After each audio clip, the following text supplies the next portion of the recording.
It's good April, baby. What is up, YouTube? It's your boy Millsy, back with Hometown Commander, back for another episode of Millsy Brews, the show where I brew a version 1.0 deck list to the commander in front of us on my quest to brew the magic world. You know the motto, baby. It's ABB, always be brewing, and that's what we're back to do today. The deck list for this commander is going to be down in the description below, as well as I'd really appreciate it if you could interact with the video. Like, comment, subscribe, consider checking out the links in the description. I'd really appreciate it. But today, we're continuing our Innistrad celebration, and I teased y'all with the other two options. It was finally time to tackle the Gitrog monster. Of course, got that beautiful poster art in Innistrad Remastered. A 5-mana Golgari commander with Death Touch. Beginning our upkeep, we're going to sacrifice it unless we sacrifice a land. We can play an additional land on each of our turns. Whenever one of our lands are put into your graveyard from anywhere, we draw a card. And that's the key ability, I think, from Gitrog that makes Gitrog what it is and what's going to make our deck what it is. Truth of the matter, at the end of the day, is we are a landfall deck, but we're doing it a little bit differently in that we want to put lands in our graveyard and we want to play lands out of our graveyard. And there's a lot of ways to do that. We're going to talk about that. There's really 3 ways to put a land into our graveyard. We can mill it off our library, we can discard it from our hand, and we can sacrifice it, right? And we're going to try to cover all 3 in order to be drawing off of Gitrog. There are a few cards in our deck that have dredge. Dredge is a way to mill cards and select what we draw. There are some fun dredge options. And then we're going to talk about how not to deck ourselves. When we're going to be drawing so many cards and discarding so many things and dredging, we run the chance of running our library out. We're going to talk about that. And then we're going to get into just some of the few ways you could take advantage of Gitrog as a combo commander. Now, as a loving way to remind you that this is not a CDH video. This is a regular EDH video with about a $350 deck cost. We are not playing the grandiose CDH combos that exist for Gitrog. We're playing combos that I still think are very effective. They're just going to be doing it at what you would consider your more casual tables. But let's get into Landfall. Who doesn't love themselves some Landfall? And being in green and black, we're going to focus on the Landfall triggers that we could have for that. Nissa of Shadowed Boughs. Let's just put a loyalty counter on her whenever a land comes in. And her key ability is the -5, letting you put a creature card with mana value less than or equal to the number of lands you control from your hand to the graveyard on the battlefield with 2 counters on it. Vendor of Zendikar, classic landfall payoff. Comes in and makes a plant for each land we control and grows them every time a land comes in. Way to potentially turn your board into a big threat. Vine Lesher lets us deal damage to an opponent whenever a land comes in. We can offspring it to get 2 of them. Way to start doling out some damage to our opponents. Classic Lotus Cobra, making us a land of any mana of any color whenever a land comes in. Same thing with Scooty over there on the right. Classic, making either copies of itself or 1/1 insects whenever a land comes in. And then we're trying out that new Mossborn Hydra from Foundations, growing every time a land comes in, becoming a bigger and bigger threat with Trample. We're playing Titania, obviously, in a deck that cares about lands going to the graveyard. We really want to play Titania because she can make us elementals for that, becoming its own threat. And whenever she comes in, she gets to actually bring a land back, which is helpful. But 2 cards that are better, great on their own and better together are Springheart and Antuco and Tyler's Provisioner. Provisioner is a great one. Whenever a land comes in, we can make a food or a treasure. It's great that treasure comes in untapped, so we can use it this turn. But it can also get better, and so can some of our other landfall outlets. We combine it with Springheart and Antuco. A insect that can be bestowed upon a creature. And if we do, whenever land comes in, we can pay 2 mana to make a copy of the thing that it's bestowed on. Otherwise, we just get an insect, which is pretty cool. This is an important ability. If we could put it on the right thing, Lotus Cobra, Mossborn Hydra, Tyler's Provisioner, or we just get insects out of it. There's a lot of ways to look at it, but of course, it's better when it's paired with one of these great landfall creatures. And then we're playing our 2 retreats from Zendikar that we can play. Hagra's a little bit better, allowing us to have everybody lose one and we gain whenever a land comes in. But Kazandra's pretty good as well, allowing us to put counters on creatures and gain some life. There's options on both of these, right? And they're both great options that we want to see. Although the Hagra, helps us end the game a little bit faster with that damage. But okay, Gitrog's really good at putting lands into the graveyard. How are we going to get them back out, right? And there's a couple cards that do this. Ancient Greenworn does this. Not only does he let you play lands back out of the graveyard, but he doubles up our landfall triggers. Remnant Excavator just lets us play them out of the graveyard. Conduit of Worlds just lets us play them out of the graveyard, and then we can actually cast a permanent back out of our graveyard as our only thing this turn if that's what we need to do. that's based on Crucible of Worlds, the old card, which is going to let us play lands back out of our graveyard. And then we got Walk-in Closet from Duskmourn, which is going to let us play things out of our graveyard. The nice thing about the Walk-in Closet is we do have the option to play some things back out of our graveyard as well on that, other than just lands. So, okay, we can play lands back out of our graveyard, but the truth is, like, how do we get lands into our graveyard to either draw with Gitrog or cause these effects? And there's a lot of ways to do it. The ones that you're going to see on the more combo-based ones are things like Scourge Familiar and Noose Constrictor. Abilities that let you discard a card to make something happen. Well, obviously, if we discard a land, we're going to draw, right? And that's important for other purposes, but we'll see Scourge Familiar later in one of our combos. 6, whenever it attacks, is going to mill 3 and put a land from among them into our hand, and obviously potentially have a chance to draw with Gitrog. But it says as long as it's our turn, non-land permanents in our graveyard have retrace, meaning we could pitch a land in addition to cast things back out of our graveyard. But that's great because we're discarding the land, which is what we want to do to draw with Gitrog. I think the philosophy is get the lands into the graveyard to replay back out. That way we're drawing and taking full advantage. Sylvan Safekeeper lets us sack a land to give something Shroud, while Mongrel lets us discard a card to make itself big. And then Reign of Filth lets us give each land the ability to be sacrificed for a black mana until end of turn. Again, just ways to take advantage of using our resources, our lands, to draw into other things. Now, Reign of Filth isn't on the combo slot at the end, but it is a way to actually help potentially get a bunch of mana in the course of a turn. Hedge Shredder, whenever it attacks, we can mill a couple, but whenever one or more lands are put in our graveyard from our library, we can put them on the battlefield tapped, get some more landfall triggers. Zuran Orb just lets us sack a land to gain 2 life. Squander Resources lets us sack a land for mana of any color. Again, the important part here, right, is on turns where we don't have any lands in our hand, and we have lands on the battlefield, and maybe we don't have any in our graveyard, we could sack a land and replay it back out of the graveyard to take advantage of not only landfall triggers, right, but lands hitting the graveyard for Gitrog and drawing, right? You could start to see where you could piece these combos and these board states together. Well, Dredge is another option, and it's a great option. If you would draw a card, you may mill 2 cards instead and return the card we're talking about from your graveyard to your hand. We have a couple of them in the deck. I think the best ones are Dakmor Salvage, for sure, because it's a land, allowing it to really combo with itself better. But Life from Malone's pretty great too, allowing you to get some lands back if possible.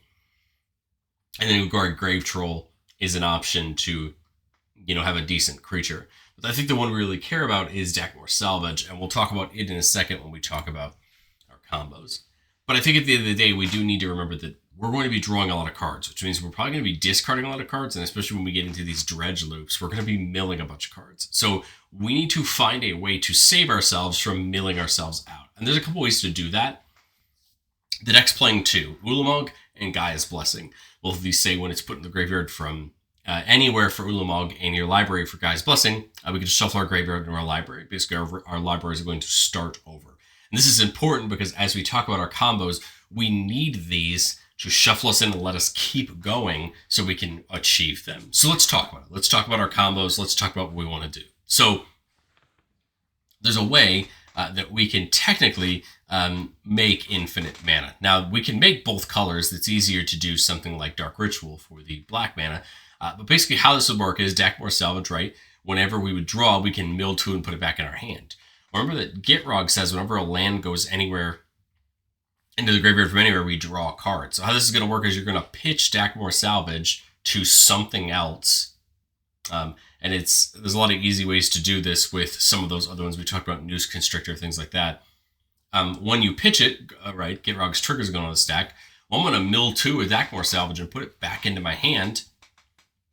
Now I may potentially have another trigger, right, from lands hitting the graveyard, but otherwise I can then just pitch Dakmor Salvage again, milling through our library as we bring it back to our hand and draw cards. And the ideal here is that you play Dark Ritual, netting 3 black mana, right, and then mill your deck through till you hit Dark Ritual again, play it for more black mana, and you can amass a large amount of black mana. Now, you can do this to accomplish a couple different things. You can cast a very large X spell to hurt people or mill their life out. Exsanguinate, Finale Devastation, Torment of Hailfire. There's a lot of X spells you can do this for. And so this is the mana version of this. So you basically can make infinite mana. There's a lot of things you can do with it. And the truth is, if you're getting to the point where you have this combo in your hand, you need to know what you're looking for to really help save your opponent's time. But there's also a power combo. Remember that some of those creatures, right, had the ability to buff themselves and by pitching a card, right? Well, technically, if one of those creatures got through unblocked, right, you could technically do this Dakmor salvage loop to make a creature infinite large and knock somebody out. Same thing with Gitrog.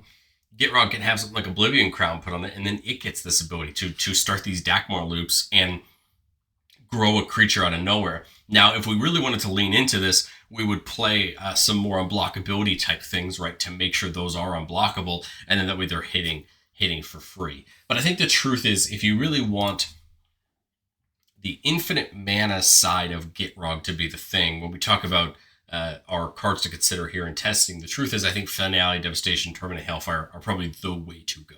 They're both expensive spells, not only in mana, but in cost in real life, and that's why they're not in the deck, but I think they're the logical way if you want to do that. I think this deck can be very good by just doing landfall payoffs on its own, but the truth is if you want to be combo-y, you need to work towards things like this to basically help you in the game. Finale Devastation, if X is 10 or more, all your creatures get +X/+X and haste till end of turn. All you need to do is pair this with an Avenger of Zendikar or a Scoot Swarm that's been out for a while, making you tokens, and you're going to profit. Terminate Hellfire, a little bit scarier. You force all your opponents to make this choice X times. Lose 3 life, sacrifice a non-land permanent, or discard a card. So they have to lose 3 life unless they do either of those. And if you make X infinitely large, there's no way for them to not just lose life out. As far as the other card that we've been testing, things like Lumra, it's a great card. I really like it. It's just expensive. And if we wanted to up the budget of the deck, there's other ways that we can up the budget too. But the truth is, with it being a budget deck, we had to cut some of these big end options to keep our deck at that budget. And I think it'd be important when you wanted to raise your budget to think about things like a Bristly Bill or a Lumra as creatures that can really help make our deck better for adding that extra real life cost. But let's get into our playtest. That's the thing we love to do on the channel, so let's do it. Keeping a 3-lander with that Rain of Filth, Titania, Sylvan Safekeeper, and the Wild Mongrel. So not a bad start. We're looking at getting ourselves up towards Gitrog mana. We got 6 there on turn 1. Turn 2 we see Azusa. Again, a great way to start playing some things. I guess we could play the Mongrel. The truth is we're kind of working our way up to 5, right, for that. I think at the moment, this Echoing Depths, unless we, Woodland Cemetery in 6 and try to, play with that, it's probably just going to come in tap no matter what. But let's do that. 6 is a chance to mill us some cards next turn. Okay, so I guess if we're going to do that, if we're going to landfall this and offspring it, we could attack. Remember, we can get our things back by pitching lands, so let's do it. We mill 2 lands. Okay.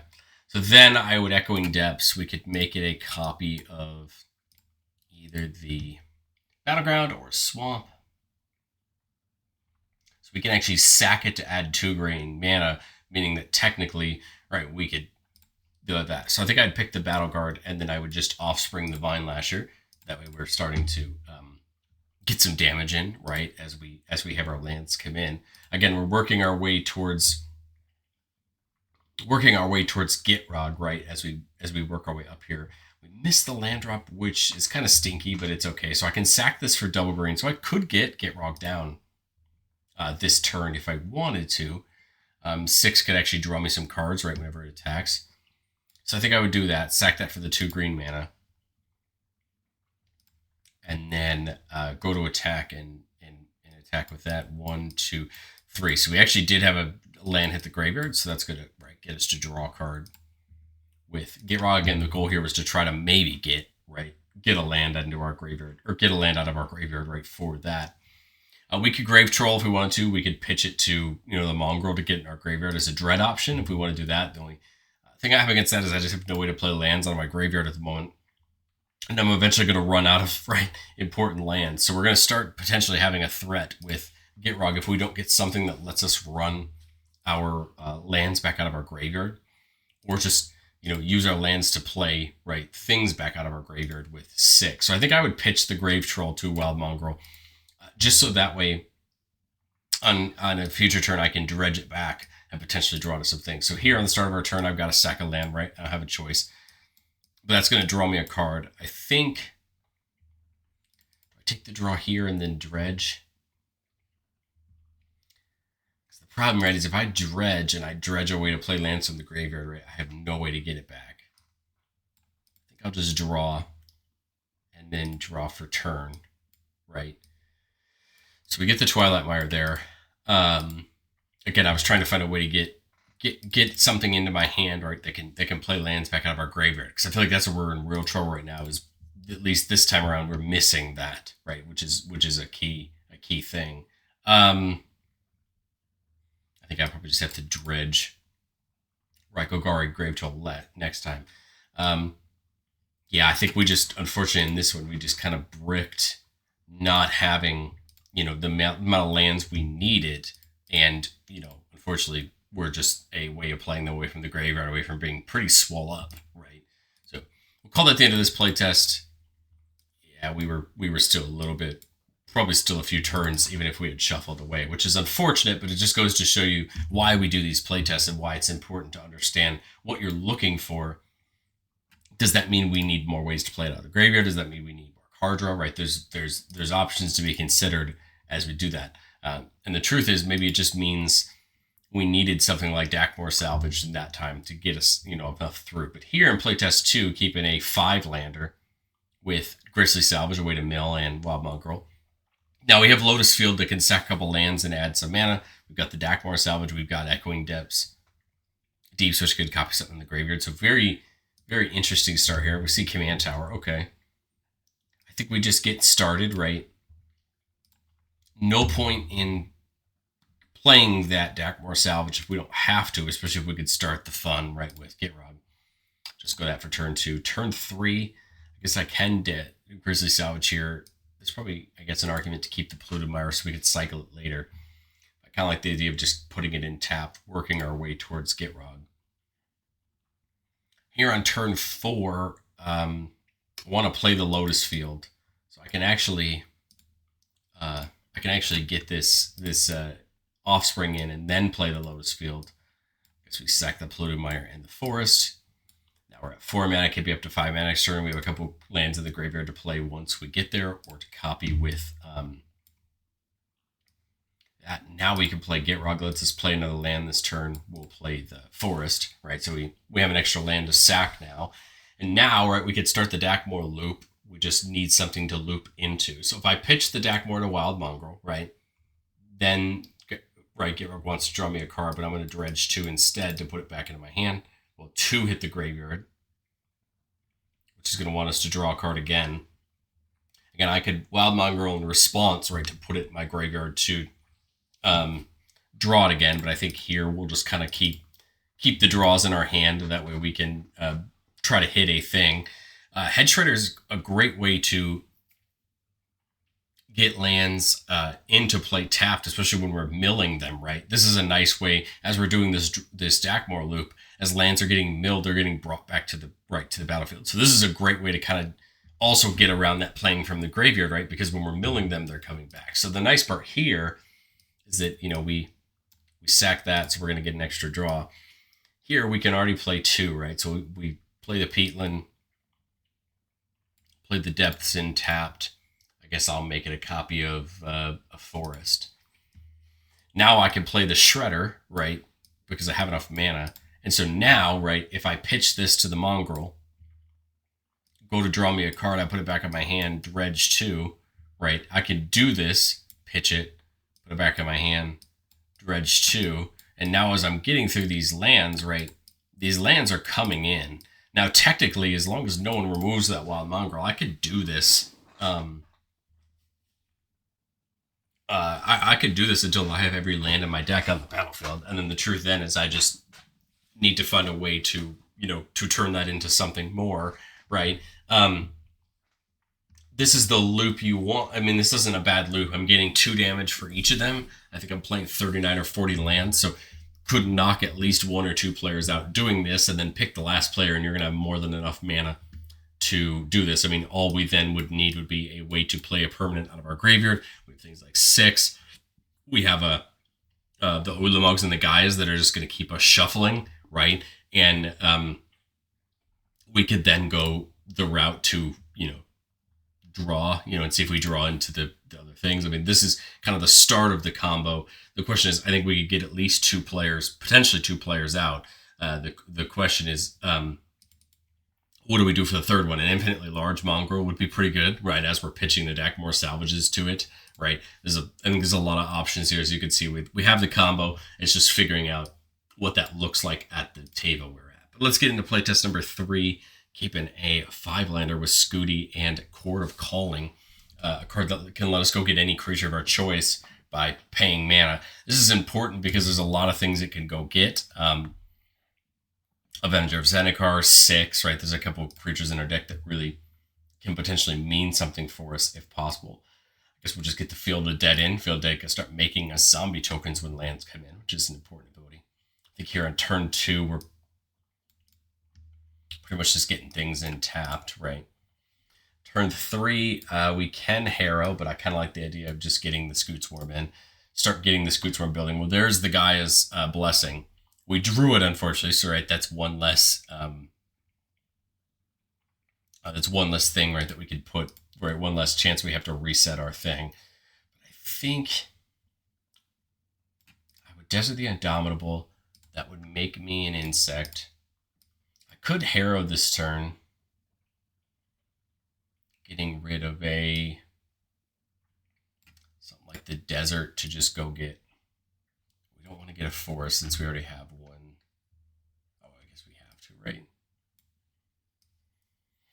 We have a choice that's their basics, but again, that's 2 more triggers, right? 2 more insects. Now we're getting our way up there. This turn we could play Gitrog, right? Land 1, land 2. Land 1 would get us a Scute. Land 2 would get us a Scute. And the forest still won't get us the Field of the Dead because we just don't have enough of the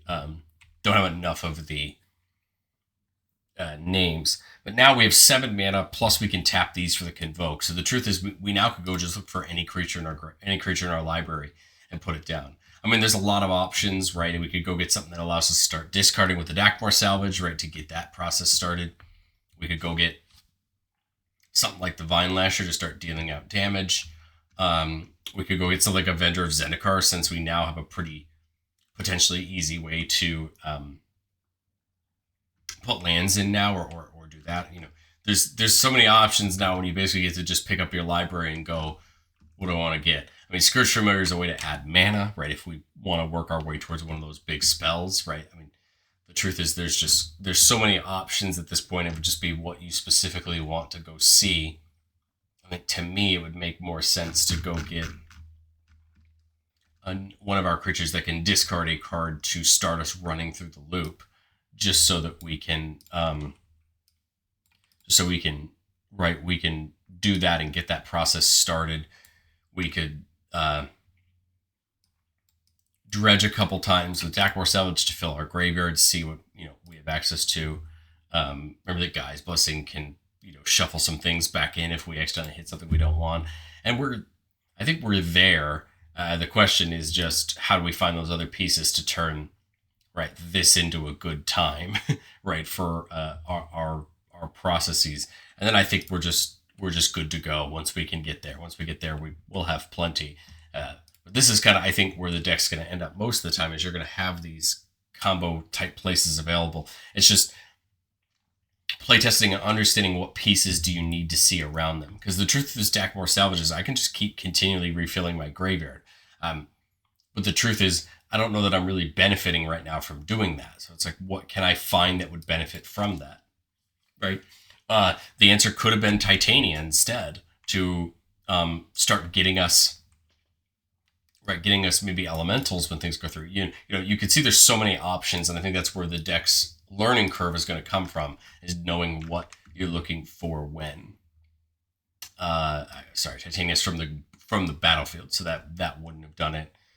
I guess maybe it was 6 to start playing things back out of our graveyard, right? That could have been an option as we're milling through, right? Because you could pitch the Dakmor Salvage to the Retrace, and that would trigger Dakmor to come back, and then right? We could do that with something like a Scourge Familiar to play a bunch of things, maybe get a Lotus Cobra when we can find one to net some other mana. I think, you can start to see that the pieces are there. It's just finding those combos, fine-tuning them, and making the deck better. But let me know, what do you think of Gitrog down in the comment section below.